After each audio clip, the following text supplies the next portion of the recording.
The knife of betrayal twisted deeply in my chest when I discovered the unimaginable.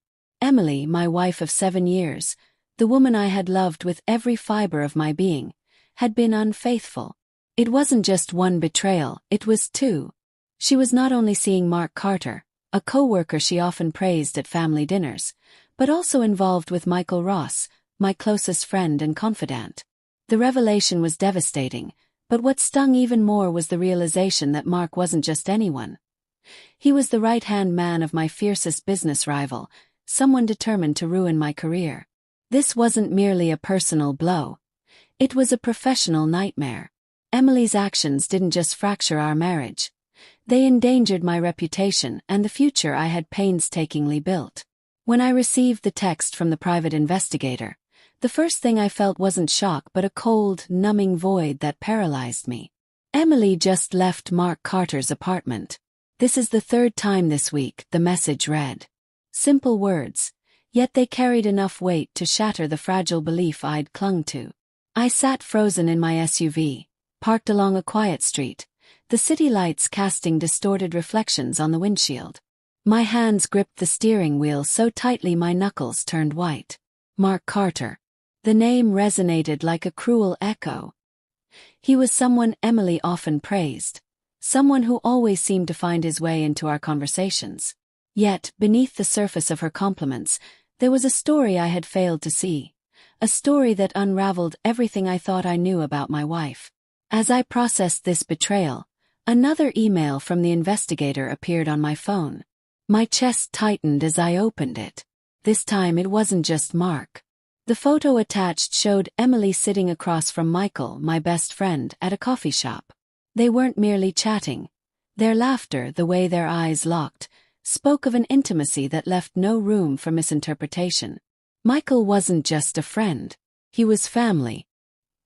He stood beside me at my wedding, made toasts promising loyalty, and vowed to always have my back. But now he was part of the conspiracy that had left me reeling. Memories crashed over me like waves. Emily's late nights, the secretive text messages she quickly deleted when I entered the room, her vague excuses. I had doubted myself, convinced that I was being paranoid. But now the truth stood before me, sharper and crueler than any nightmare I could have imagined. I don't know how long I sat there, motionless in the car, but my eyes fell on the small gift box on the passenger seat. It was meant for our anniversary, a hand-crafted token of love for a marriage I had believed unshakable. That moment I made a decision. This anniversary wouldn't be about reconciliation. It would be a reckoning. The restaurant I chose was one of Emily's favorites. It was where we had celebrated birthdays, anniversaries, and milestones, a place steeped in the memories of better times. I reserved the best table, ordered her favorite wine, and arranged a bouquet of white roses, symbols of purity and innocence, now tainted with irony. Every detail was crafted to appear perfect, masking the storm brewing within me. The soft glow of candlelight and the hum of gentle music welcomed me as I arrived. But beneath the romantic veneer, my resolve hardened. This wasn't a night to celebrate. It was a night to confront the truth. Emily arrived, her tight red dress clinging to her figure. Her lips painted the same crimson that had once bewitched me. She looked radiant, confident, every inch the woman I had fallen for. Her smile was warm, but to me, it was the mask of a stranger. "David," she greeted me, her voice laced with that familiar sweetness. "Have you been waiting long?" I stood, pulling out her chair with practiced grace. "Not long," I replied, keeping my tone steady. I wanted tonight to be special. Her eyes flickered to the gift box on the table, and her smile widened. "I can see that. You always know how to make things perfect." "Yes," I said, taking a slow sip of wine to suppress the bitter smile threatening to surface. "Tonight will be unforgettable." The dinner began smoothly, with delicate dishes and casual conversation. Emily chatted about work, seamlessly weaving in mentions of Mark Carter, praising his dedication and talents. "Mark is such a thoughtful person," she said, her tone casual. I nodded, masking my disdain. "I'm sure he cares a great deal about you." Her gaze faltered, and for a fleeting moment, I saw doubt flicker in her eyes. But she recovered quickly, flashing a smile. David, why would you say that? You don't think there's anything? I interrupted with a light laugh. Course not. I'm just grateful you have such supportive colleagues. Her smile didn't quite reach her eyes, and I could sense the faint tremor in her hand as she reached for her glass. Emily had always been composed, but tonight, cracks were beginning to show. I waited until the main course was served before setting my plan into motion. I pulled out my phone, scrolling to a photo, and held it up for her to see. It was a damning image. Emily at Mark's apartment door, her smile radiant, her hand clutching a familiar bag. Her face froze as she saw it, her eyes widening in panic before she quickly masked her reaction. David, this isn't what it looks like, she stammered, her voice trembling slightly. Then explain, I said, my tone sharp and unforgiving. How do you justify being at Mark Carter's apartment 3 times this week? She fumbled for words, her excuses weak and unconvincing. Her once unshakable confidence crumbled as I presented more evidence. The messages, the photos, the undeniable truth. As she sat there, her defenses unraveling, I felt no satisfaction. Only a hollow sense of finality. This wasn't just the end of our marriage. It was the end of the illusions I had clung to for far too long. A knife of betrayal pierced my chest as I sat in the dim light of my SUV, the glowing screen of my phone illuminating a truth I had desperately avoided. Emily, my wife of 7 years, had been living a life I was only now beginning to uncover.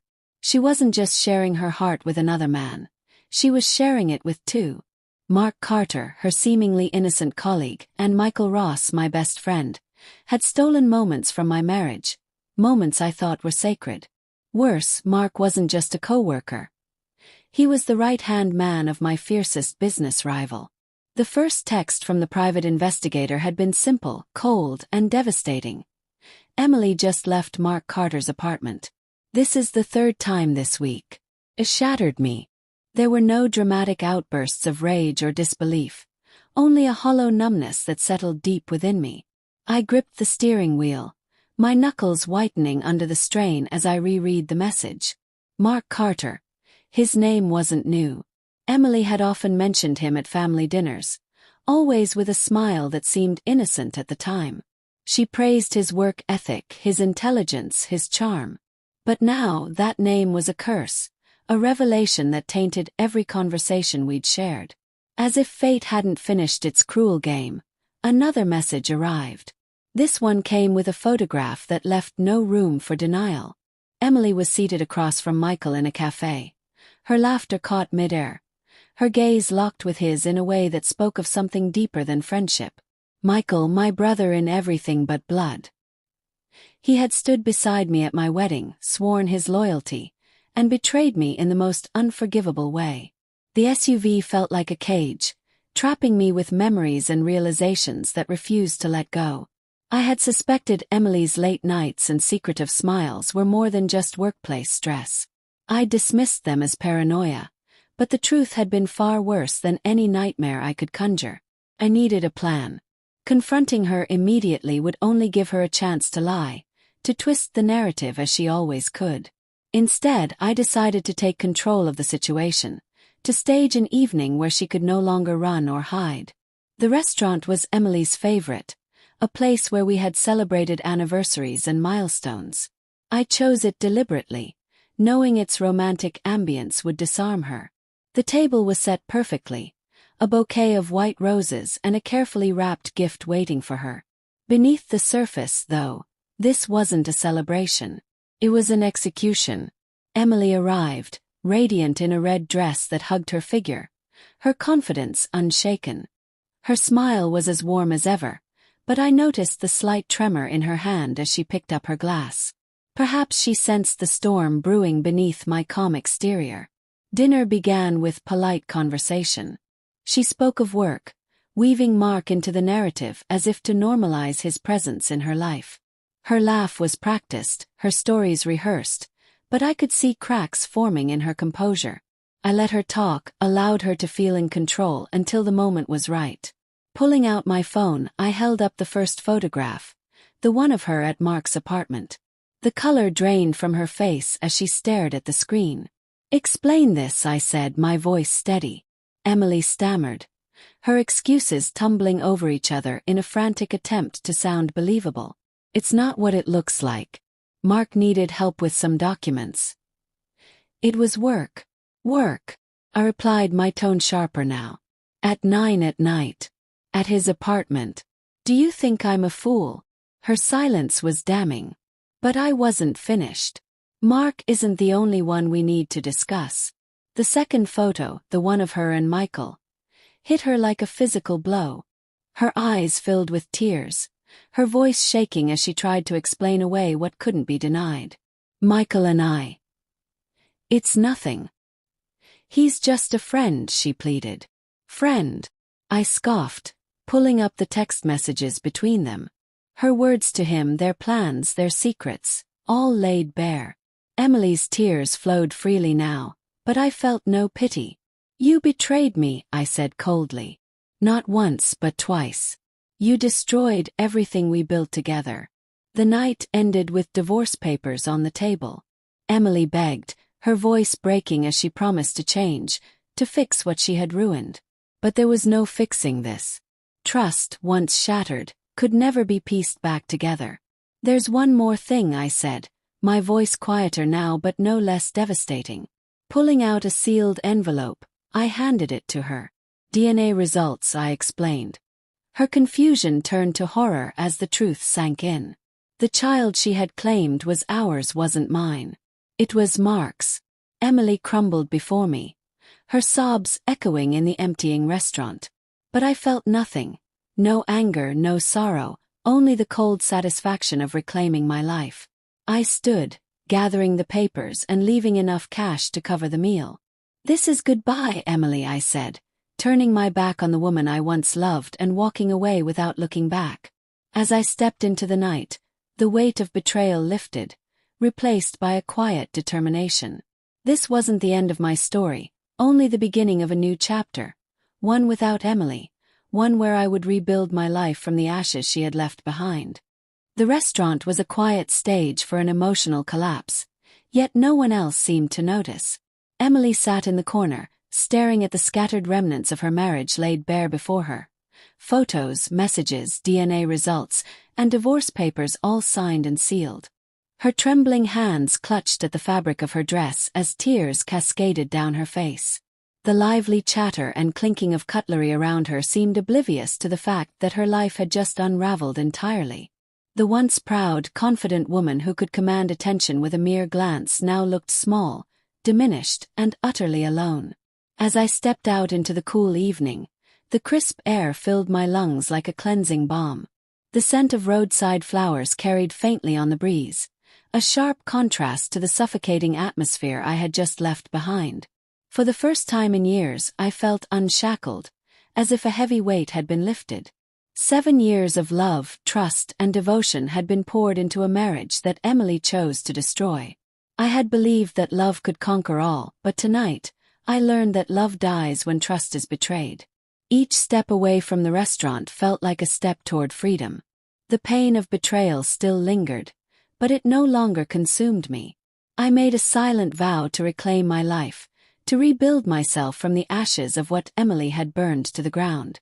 My footsteps echoed down the long street, a sound of finality, yet also a quiet affirmation of my resolve to move forward. In the days that followed, I threw myself into my work. My company, once a thriving cybersecurity firm, became the crucible for my transformation. The ideas I had shelved for years due to distractions now took center stage. Every ounce of pain became fuel for innovation, and every sleepless night became an opportunity to create something extraordinary. My latest product, a revolutionary security system that preemptively identified and neutralized cyber threats, became an industry standard. Corporations around the world adopted it, and the name David Miller began to appear on the covers of prestigious business magazines. The headlines celebrated my journey. David Miller, the man who turned adversity into triumph. But success wasn't just about accolades or financial gain. It was about finding purpose and strength in the face of despair. Amidst the whirlwind of work, I opened my heart to love again. Rachel came into my life quietly, like a gentle breeze after a storm. She was everything Emily had not been: compassionate, understanding, and grounded. A psychologist by profession, Rachel had a way of seeing through the walls I'd built around myself. She didn't pry into my past or try to fix me. She simply stood by my side, a steady presence that brought peace to my restless mind. With her, I didn't need to hide my scars. She accepted them as part of who I was and helped me see them as badges of survival. 2 years after my divorce, I was invited to speak at a high-profile charity event. The room was a sea of influential faces: business leaders, artists, activists, all gathered to celebrate resilience and transformation. As the keynote speaker, I shared my journey through pain and betrayal, turning it into a story of rebirth. My words resonated with the audience, who erupted into applause when I finished. But as I stepped off the stage, I caught sight of a familiar face in the crowd. Emily. She stood there, a shadow of the woman I once knew. Her once vivid eyes now bore the weight of regret, and the confidence she used to exude was replaced by a hesitant, almost timid demeanor. She wore a simple dress, a stark contrast to the flashy outfits she used to favor. For a moment, I wondered what she was doing here, but the answer didn't matter. "David," she whispered, her voice barely audible as I approached. "I didn't think we'd meet again." I gave her a polite smile, devoid of the emotions that had once tied us together. "Hello, Emily. It's been a while." Her eyes darted downward, unable to meet mine for long. "You've changed so much," she said softly. "I always knew you were strong, but I never imagined you'd achieve all this." "Yes," I replied evenly. "Life has a way of teaching us resilience." Tears welled up in her eyes, and she took a shaky breath. "David, I know I don't deserve it, but I want to say I'm sorry. I made the biggest mistake of my life, and losing you, it's a regret I'll carry forever."